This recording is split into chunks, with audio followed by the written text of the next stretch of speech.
Good morning student. तो आप सब कैसे हैं? आई होप कि आप सब बहुत अच्छे होंगे। तो आपको मेरी क्लासेस कैसी लगी? सेकंड क्लास साइंस की। अब हम करते हैं साइंस की third class, DElEd first semester के साइंस के सेकंड चैप्टर की थर्ड क्लास। तो हम थर्ड क्लास में क्या डिस्कस करेंगे? पुष्प यानी पुष्प यानी फ्लावर यानी फूल, जिसको बोलते हैं पुष्प या फूल जनन संरचना है जो पौधों में पाई जाती है। क्या है? जनन संरचना। पुष्प तने का रूपांतरण रूप है। पुष्प निम्न 4 भागों में मिलकर बना है। कितने भागों में बटा है? 4 भागों में। बाह्य दल, दल, पुंकेसर, स्त्री केसर। कितने भागों में बटा है? 4 भागों में। बाह्य दल, दल, पुंकेसर, स्त्री केसर। देखिए जितने भी ये सिलेबस है सारा मोस्ट सिलेबस करा रही हूँ मैं आपको, और इसी सिलेबस में से आपको टेट का पूरा एग्जाम में सब कुछ मिल जाएगा। अगर आपने ये अच्छे से कर लिया तो आपको टेट का पढ़ने के लिए कहीं और से पढ़ने की कोई ज़रूरत नहीं है। थोड़ा बहुत ही पढ़ना पड़ेगा आपको, लेकिन सारा इसी में से आ जाएगा टेट के एग्जाम में। नंबर 1, बाह्य दल यानी कैलिक्स। पुष्प के सबसे नीचे और बाहरी पहले चक्र में पत्तियों जैसे कई बाह्य दल होते हैं जिन्हें सेपल कहते हैं। क्या कहते हैं? सेपल कहते हैं। दलपुंज यानी चक्र, कोरेला। बाह्य दल चक्र के भीतर या ऊपर रंगीन पत्रों का एक चक्र होता है। इन रंगीन पत्रों को दलपत्र कहते हैं। क्या कहते हैं? दलपत्र यानी पेटल्स बोलते हैं जिसको। पुमंग यानी एंड्रोशियम। यह पुष्प का तीसरा चक्र एवं नर भाग है। क्या है? यह पुष्प का तीसरा चक्र एवं नर भाग। तो अगर आपसे पूछा जाए कि पुष्प का नर भाग कौन सा होता है, आप क्या बताओगे? पुमंग। क्या बताओगे? पुमंग। पुष्प का जो नर भाग होता है पुमंग। तीसरा चक्र एवं नर भाग है। इसमें कई लंबी लंबी रचनाएं होती है जिन्हें पुंकेसर कहते हैं। कई लंबी लंबी रचनाएं होती है जिसे पुंकेसर कहते हैं। पुंकेसर पुष्प का नर जनन भाग होता है। पुंकेसर पुष्प का नर जनन भाग होता है। मोस्ट है ये। जायांग या स्त्री केसर। जायांग को क्या बोलते हैं? स्त्री केसर भाग भी बोलते हैं। तो जाइनोशियम एंड पिस्टिल। जयांग मुख्य 3 भागों का बना होता है। आधार पर फूला भाग यानी अंडाशय होता है, यानी ओवरी जिसे बोलते हैं। मध्य में लंबा भाग वर्तिका यानी स्टाइल तथा शीर्ष भाग वर्तिकाग्र है जो प्राय चिपचिपा होता है, जिस पर परागकण आकर चिपक जाते हैं।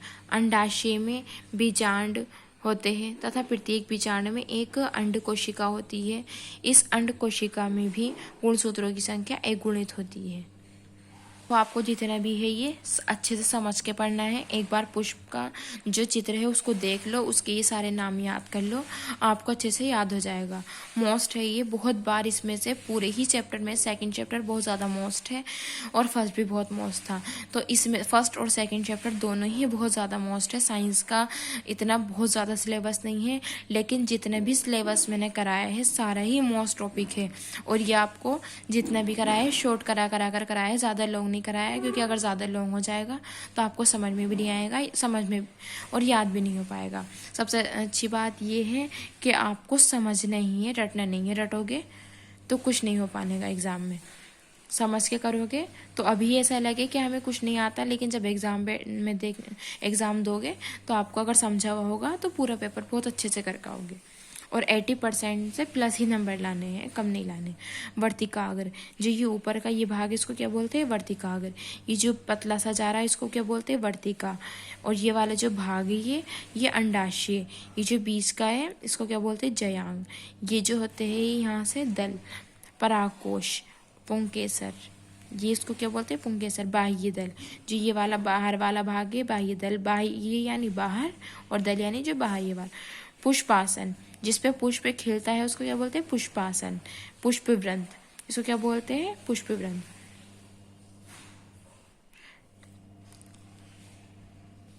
तो जो ये वाला भाग है वर्तिकाग्र, इस पर ही परागकण आकर चिपकते हैं, क्योंकि ये वाला भाग जो होता है ये चिपचिपा होता है।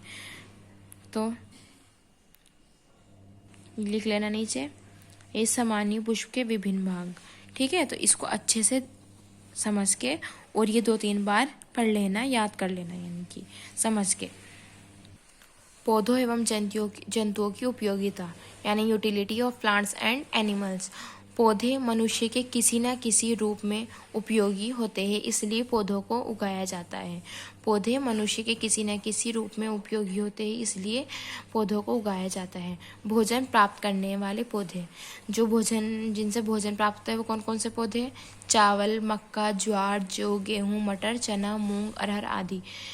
भोजन प्राप्त करने वाले पौधे चावल, मक्का, ज्वार, जौ, गेहूँ, मटर, चना, मूंग, अरहर आदि।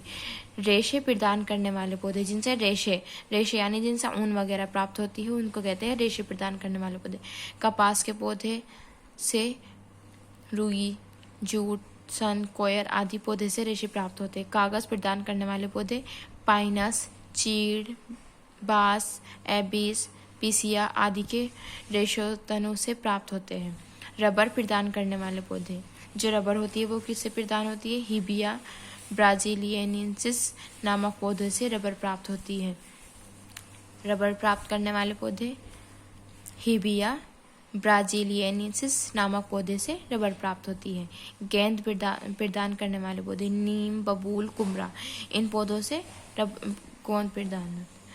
इमारती लकड़ी प्रदान करने वाले पौधे देवदार, पाइन, सिरिस, सरमोन। कौन कौन से हैं? देवदार, पाइन, सिरिस, सरमोन। शाकाहारी तथा मांसाहारी जंतुओं के नाम, ये देखिए मोस्ट क्वेश्चन है। शाकाहारी तथा मांसाहारी जंतुओं के नाम, यानी शाकाहारी किसको बोलते हैं? जो सब्जियां वगैरह खाते हैं उन पौधों के नाम, और जो मांसाहारी जो मांस खाते हैं उनको बोलते हैं मांसाहारी। तो शाकाहारी जंतु हाथी, हरियाई घोड़ा, बकरी।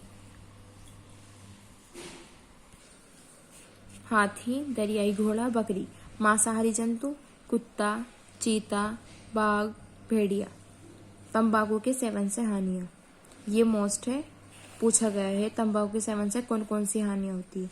तंबाकू के सेवन से दमा हो सकता है, तंबाकू के सेवन से कैंसर भी हो सकता है, तंबाकू के सेवन से फेफड़ों का कैंसर होता है, तंबाकू का सेवन करने वाली व्यक्ति को फेफड़े संबंधित अन्य रोग हो सकते हैं, जैसे टीबी, निमोनिया आदि का जोखिम अधिक होता है।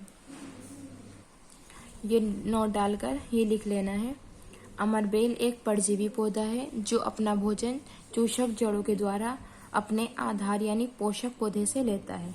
नंबर 2, सिंघाड़ा की जड़ें प्रकाश संश्लेषी जड़ें होती हैं जो पानी के पास घनी होकर फैली रहती है। नंबर 3, आर्किड की जड़ें हवा में लटककर अपने स्पंजी सिरों द्वारा जल वाष्प अवशोषित करके पौधों की जल पूर्ति करती। इन्हें वायुवीय या आर्द्रताग्राही जड़ें कहते हैं। क्या कहते हैं?